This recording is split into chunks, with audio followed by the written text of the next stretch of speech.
Bengaluru city 1,40,00,000 population ಇದೆ. ಮೊನ್ನೆ ರಾಮಲಿಂಗಾರೆಡ್ಡಿ ಅವರು ಹೇಳ್ತಾ ಇದ್ರು, ಅವರ ಡಿಪಾರ್ಟ್ಮೆಂಟ್ ಅಲ್ಲಿ ದಿನಕ್ಕೆ 3,000 ವೆಹಿಕಲ್ ರಿಜಿಸ್ಟ್ರೇಷನ್ ಆಗ್ತಾ ಇದೆ. 1,30,00,000 ಅಷ್ಟು 23 ಲಕ್ಷ ಆಕ್ಚುಲಿ ವೆಹಿಕಲ್ ಈಗಾಗಲೇ ಬೆಂಗಳೂರು ನಗರದಲ್ಲಿ ರಿಜಿಸ್ಟರ್ ಆಗ್ತಾ ಇದೆ. 70 ಲಕ್ಷ ಜನ ಹೊರಗಡೆಯಿಂದ ಬಂದು ಬೆಂಗಳೂರು ಬರ್ತಾ ಇದ್ದಾರೆ. ಅವ್ರದ್ದೇನು ಪ್ರಾಬ್ಲಮ್ಗೆ ಬರ್ತಾ ಇದ್ದಾರೆ, ಕೆಲಸಕ್ಕೂ ಬರ್ತಾ ಇದ್ದಾರೆ, ವಾಪಸ್ಸು ಹೋಗ್ತಾ ಇದ್ದಾರೆ. ಈ ಜನಸಂಖ್ಯೆ ಬಹಳ ಜಾಸ್ತಿ ಆಗ್ತಾ ಇದೆ. ಇಲ್ಲಿ ಬಂದು ಎಲ್ಲರೂ ಕೂಡ ಉದ್ಯೋಗಕ್ಕೆ ಬರ್ತಾ ಇದ್ದಾರೆ, ಕೆಲವು ವಿದ್ಯಾಭ್ಯಾಸಕ್ಕೆ ಬರ್ತಾ ಇದ್ದಾರೆ. ಯಾರ್ಯಾರು ಇಲ್ಲಿ ಉದ್ಯೋಗ ಪ್ರಾರಂಭ ಮಾಡಿದ್ದಾರೆ, ಯಾವುದೇ ಉದ್ಯೋಗ ಆಗಲಿ, ಎಲ್ಲ ಬಹಳ ದೊಡ್ಡದಾಗಿ ಬೆಳೆದಿದ್ದಾರೆ. ದೊಡ್ಡದಾಗಿ ಬೆಳೆದಾಗ ಕೆಲವರು ನಾವು ಯಾವ ಸ್ಟೇಜ್ ಅಲ್ಲಿ ಇದ್ದೀವಿ, ಈಗ ಯಾವ ಸ್ಟೇಜ್ ಅಲ್ಲಿ ಆಗಿದ್ದೀವಿ ಅನ್ನೋದು ಮರೆತು ಬಿಟ್ಟಿದ್ದಾರೆ. ನಾನು ಅದು ಕೇಳಿದೆ, if you forget the root you will not get the fruit ಅಂತ. ಸೊ ಕೆಲವೆಲ್ಲ ಮರೆತು ಟೀಕೆ ಮಾಡ್ತಾ ಇದ್ದಾರೆ, ಟ್ವೀಟ್ ಮಾಡ್ತಾ ಇದ್ದಾರೆ. ನಾನೇ ಅವಕಾಶ ಮಾಡಿಕೊಟ್ಟಿದ್ದೀನಿ ನಾಗರಿಕರಿಗೆ. ಎಲ್ಲೆಲ್ಲಿ ಗುಂಡಿ ಇದೆ ನಮ್ಮ ಪೊಲೀಸ್ ಕಮಿಷನರ್ ತಿಳಿಸಿ, ಕಾರ್ಪೊರೇಷನ್ ಕಮಿಷನರ್ ತಿಳಿಸಿ, ನೀವು ಕೂಡ ಒಂದು ಫೋಟೋ ಹಿಡಿದ್ಬಿಟ್ಟು ವಾಟ್ಸಪ್ ಮಾಡಿ ನಮ್ಗೊಂದು ನಂಬರ್ ಕೊಟ್ಟಿದ್ದೀನಿ. So fix my pothole ಅಂತ ಹೇಳಿ ಅದು ಬಹಳ ಜನ ಮಾಡ್ತಾ ಇದ್ದಾರೆ.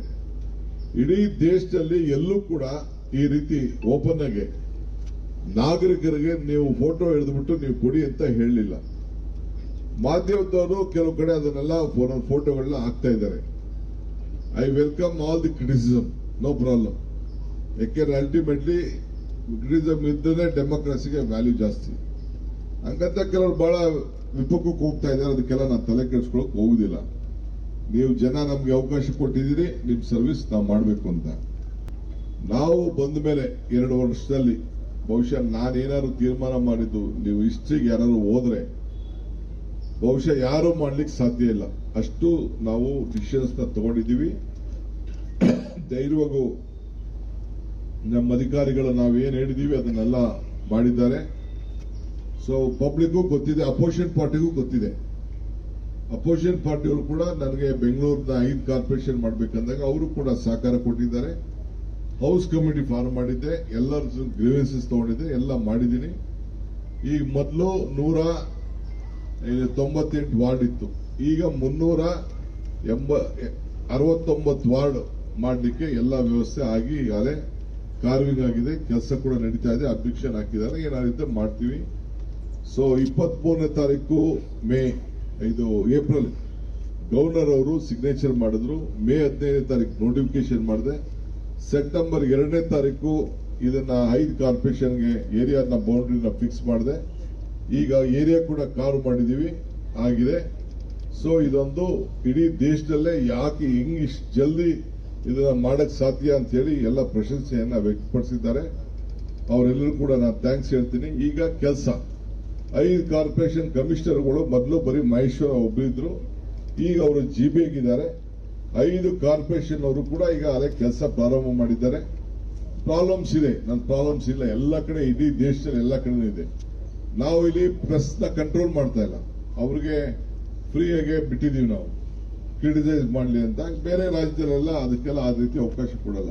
ನೀವು ಎಲ್ಲಿ ಡೆಲ್ಲಿ ಕರ್ಕೊಂಡೋಗಿ, ಮುಂಬೈ ಕರ್ಕೊಂಡೋಗಿ, ಎಲ್ಲಿ ಬೇಕಾದ್ರೆ ಕರ್ಕೊಂಡೋಗಿ ನಾನು ತೋರಿಸ್ತೀನಿ ಒಂದೊಂದು ರೋಡಲ್ಲಿ ಏನೇನಿದೆ ಅಂತ. ಮಳೆ ಬರ್ತಾ ಇರ್ಬೇಕಾದ್ರೆ ಏನು ಅಂತ ಏನಿಲ್ಲ. Whatever you want you tell, rest ignore it. ನಿಮ್ಗೆ ಏನು ಬೇಕೋ ನೀವು ಹೇಳಿ, ಎಷ್ಟು ಬೇಕು, but you have to participate. ನೀವು ಪಾರ್ಟಿಸಿಪೇಟ್ ಮಾಡಿದಾಗ ಮಾತ್ರ ನಿಮ್ಮ ಫ್ಯೂಚರ್ಗೆ ಅನುಕೂಲ. ಇದು ಎಲ್ಲ ಸಮಾಜದ ಜನಸಂಖ್ಯೆಗೆ ಅನುಕೂಲ ಆಗುವಂತದ್ದು ಇದನ್ನ. ಸೊ ಅದರಿಂದ ನೀವು ಪಾರ್ಟಿಸಿಪೇಟ್ ಮಾಡಿದ್ರೆ ನಿಮ್ಗೆ ಒಳ್ಳೇದು ಅನ್ನೋದು ನಾನು ನಿಮ್ಗೆ ಹೇಳಲಿಕ್ಕೆ ನಾನು ಬಯಸ್ತೇನೆ. ಎಲ್ಲರಿಗೂ ನಮಸ್ಕಾರ. ಸರಿ, ಈಜಿಪುರ ಫ್ಲೈಓವರ್ ಯಾವಾಗ ಮುಕ್ತ ಆಗ್ಬೋದು? ಮತ್ತೆ ಈಜಿಪುರ ಫ್ಲೈಓವರ್ ಮುಕ್ತಾಯ ಆಗ್ತದೆ. ಐಟಿಬಿಟಿ ಸಿಒಗಳ ಜೊತೆ ಸಭೆ ಏನಾದ್ರೂ ಆಗುತ್ತಾ? ಯಾವಾಗ ಐಟಿಬಿಟಿ ಸಿಒಗಳ ಜೊತೆ ಸಿಒಗಳ ಸಭೆ ಸಪರೇಟ್ ಆಗಿ ಮಾಡ್ತಾ ಇದ್ದೀನಿ. ನಾನು ರಾಮಲಿಂಗಾರೆಡ್ಡಿ ಅವರು, ನಮ್ಮ ಇವರು ಪ್ರಿಯಾಂಕರ್ಗೆ, MB ಪಾಟೀಲ್ ಅವ್ರನ್ನೆಲ್ಲ ಕರ್ಕೊಂಡೋಗಿ ಅವ್ರದೇ ಒಂದು ಸಪರೇಟ್ ಮೀಟಿಂಗ್ ನಾನು ಮಾಡ್ತೀನಿ. ಸರ್ 5% ಮಾರ್ಗಸೂಚಿ ದರ ಮಧ್ಯಮ ವರ್ಗಕ್ಕೆ ಹೊರ ಆಗತ್ತೆ ಅಂತ ಮನವಿ ಮಾಡಿ we have given the best. ನಾನೆಲ್ಲ ಯೋಚನೆ ಮಾಡಿದ್ದೀನಿ. ಅವ್ರ ಆಸ್ತಿ ದಾಖಲೆ ಮಾಡ್ಕೊಳ್ಬೇಕಾದ್ರೆ 5% is not a big thing. ಎಲ್ಲರೂ ಕೂಡ ಸಾಲ ಸಿಗಕ್ಕೆ ಅವ್ರ ಆಸ್ತಿ ಪ್ರೈಸ್ ಎಲ್ಲ ಡಬಲ್ ಆಗೋಗ್ತದೆ. ಯಾವಾಗ ಬಿ ಖಾತೆಯಿಂದ ಎ ಖಾತೆ ಆಯ್ತು ಅವ್ರಿಗೆಲ್ಲ ಆಸ್ತಿ ಆಗ್ತದೆ. ಎಲ್ಲ ರೆವಿನ್ಯೂ ಸೈಟ್ಗಳು ತಗೋಬಿಟ್ಟಿದ್ದಾರೆ. ಇವು ಪ್ಲಾನ್ಸ್ ಇದ್ರಲ್ಲಿಲ್ಲ. ಎಲ್ಲರಿಗೂ ಒಂದೇ ತರ ಸರ್ವಿಸ್ ಕೊಡ್ಬೇಕಲ್ಲ, ಅವರು ಸಹಕಾರ ಕೊಡಬೇಕು. ನನ್ಗೇನು ಒಬ್ರು ಲಕ್ಷ ಕೊಡ್ಬೇಕಂತಿಲ್ಲ. ಇದು ಫುಲ್ ಟ್ರಾನ್ಸ್ಪರೆಂಟ್ ಆಗಿ ಈ ಕೆಲಸ ನಾವು ಮಾಡ್ತಾ ಇದೀವಿ. ನಮಸ್ಕಾರ. ಗುತ್ತಿಗೆದಾರದ ಆಮೇಲೆ ಮಾತಾಡೋಣ. ಸರ್ 1 ಲಕ್ಷ ಮಾಡಿ ಯೋಜನೆ ಕ್ಲಿಯರ್ ಆಗುತ್ತೆ ಸಮಸ್ಯೆ ಅಂತ.